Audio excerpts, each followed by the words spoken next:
saya Arya Reno. Nama saya Elvira Salvana Puspita Saribini.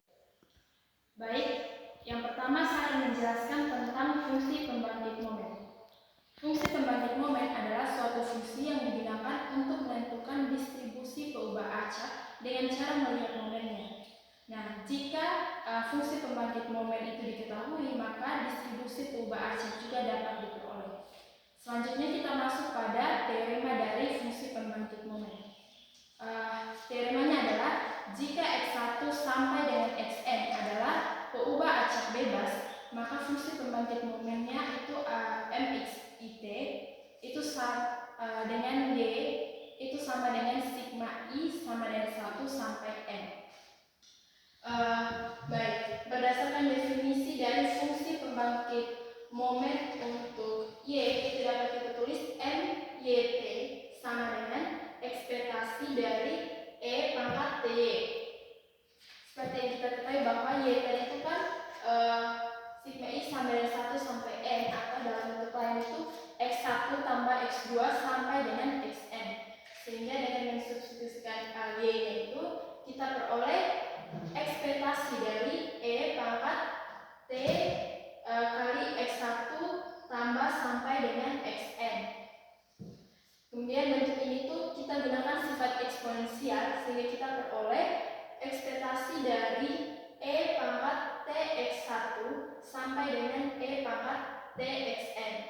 Nah, ini tuh dapat kita pisahkan ekspektasinya sehingga dapat ditulis ekspektasi dari e pangkat tx1 sampai dengan ekspektasi dari e pangkat txn, atau dalam bentuk lainnya itu mx1t sampai dengan mxnt. Jadi fungsi pembangkit momen untuk y itu dapat diperoleh mxit pangkat n. Nah, selanjutnya kita akan masuk ke dalam contoh. Misalkan x1, x2 hingga xn adalah peubah acak berdistribusi Poisson yang saling bebas, yakni xi berdistribusi Poisson mu i. Misalkan pula y sama dengan sigma i sama dengan 1 sampai mxi. Fungsi pembangkit momen xi adalah mxit sama dengan eksponensial xi dikalikan dengan e di pangkat t dikurang 1. Dengan demikian fungsi pembangkit momen y adalah, selanjutnya kita akan masuk ke dalam penyelesaian.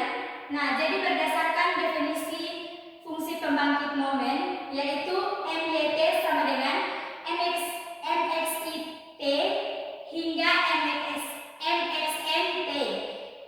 Nah, dari soal kita substitusikan ke dalam definisi fungsi pembangkit momen ini, kemudian kita peroleh eksponensial mu i dikalikan dengan e dipangkatkan dengan t sama dengan 1 hingga eksponensial mu n dikalikan dengan e dipangkatkan dengan t dikurangkan 1. Kemudian kita peroleh eksponensial mu i ditambah eksponensial mu i hingga mu n dikalikan dengan e dipangkatkan t dikurang 1. Nah, ini adalah fungsi pembangkit momen dari Poisson mu i ditambahkan dengan hingga ditambahkan mu n.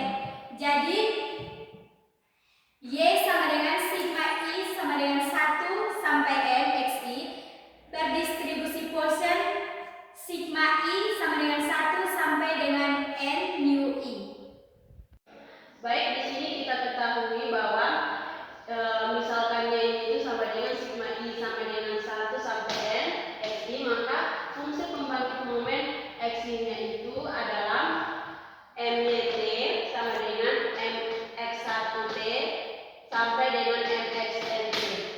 Terus kita ketahui bahwa xi-nya itu berdistribusi normal, mu i dan variansi kuadrat. Maka di sini eksponensial mu it ditambah variansi 1 kuadrat t kuadrat per 2 sampai dengan eksponensial mu nt ditambah variansi n kuadrat t kuadrat dibagi 2. Dan di sini kita bisa memisahkan variabel yang sama, jadi eksponensial mu titik-titik tambah sampai mu n, terus ditambah dengan variansi kuadrat T kuadrat per 2 ditambah dengan variansi dari N kuadrat T kuadrat per 2.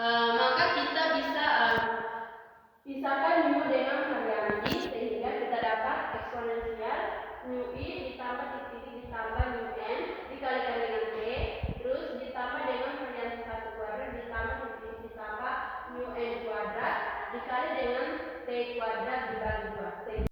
Maka dari persamaan ini kita dapat fungsi pembangkit momen sehingga y-nya berdistribusi normal, sigma i sama dengan 1 sampai n dikali dengan mu i, terus dikali dengan sigma j sama dengan 1 sampai n kali dengan variansi 1 kuadrat.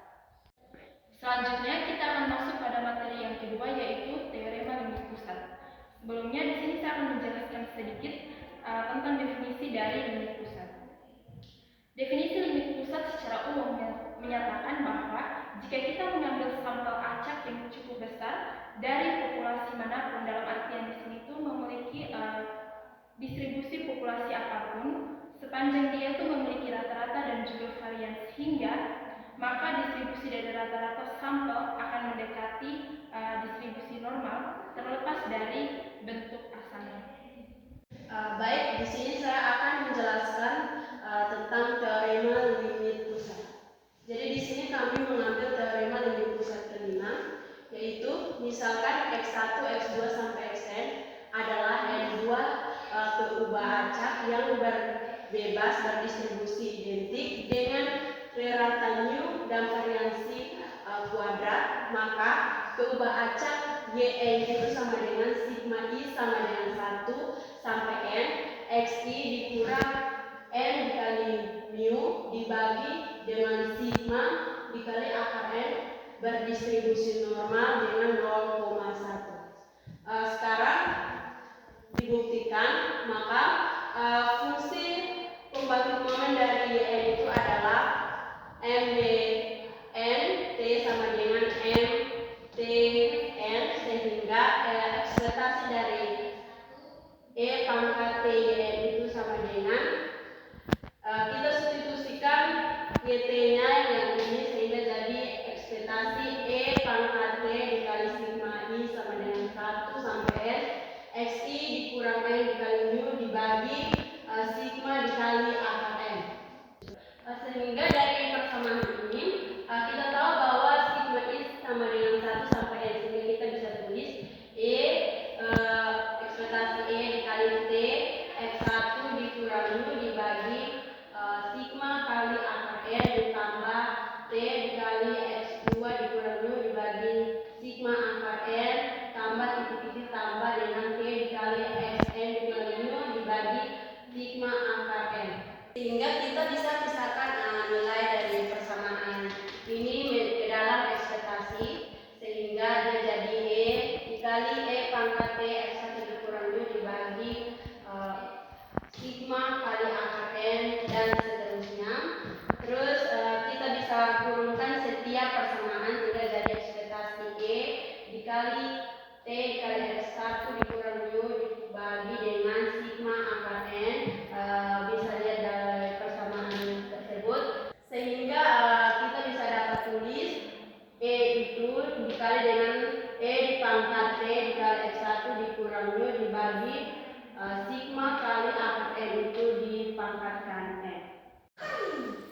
Langkah selanjutnya adalah diuraikan e pangkat t kali x1 kurang mu per sigma akar n berdasarkan dari Taylor, sehingga akan diperoleh 1 ditambah x1 kurang mu per sigma akar n ditambah t kuadrat per 2 dikali dengan x1 kurang mu per sigma akar n dikuadratkan tambah dengan t pangkat 3 per 6 dikali x1 kurang mu pangkat 3 per sigma akar n di pangkat 3 tambah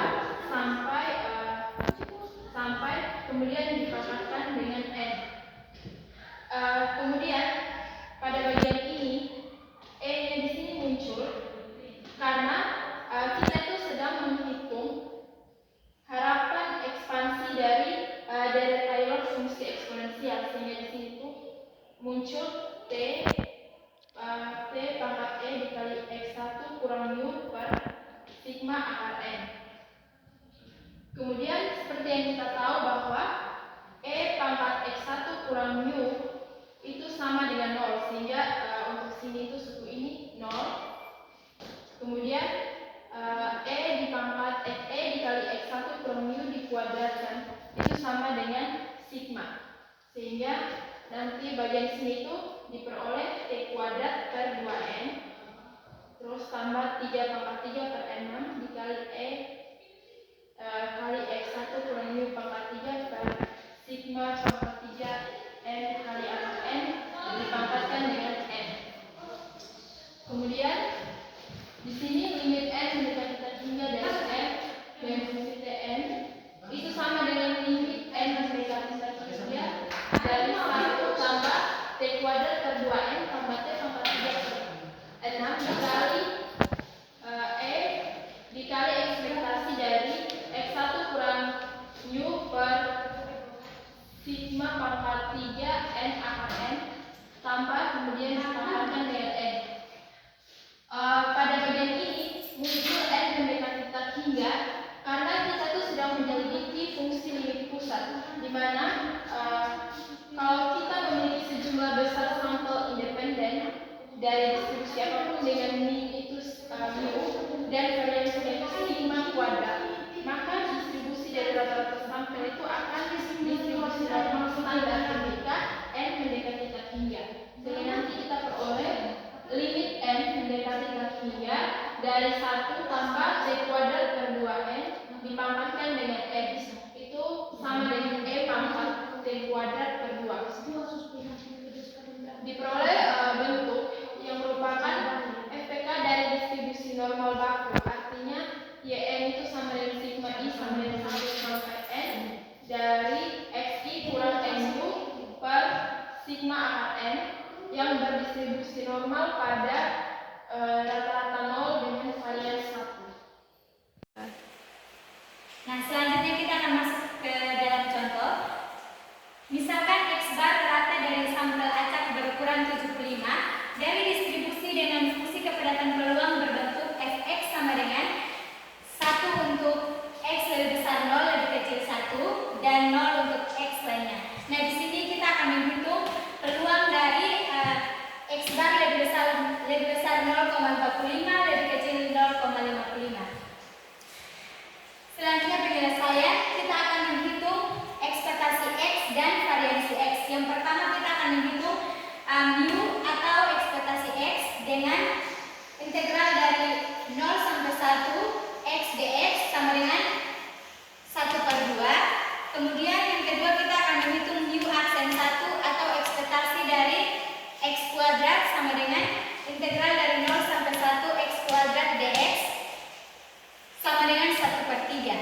Jadi A kuadrat sama dengan variansi X sama dengan ekspektasi dari X kuadrat dikurangi dengan ekspektasi X dikuadratkan, kemudian kita mendapatkan hasil 1/3 dikurangi dengan 1/4 sama dengan 1/12. Sehingga peluang dari X bar lebih besar 0,45 lebih kecil 0,55 dapat ditulis dalam bentuk lain, yaitu limit N mendekati tak hingga P X bar dikurang mu 1 per dengan A1 dikalikan dengan akar N lebih besar sama dengan A lebih kecil sama dengan B, sehingga peluang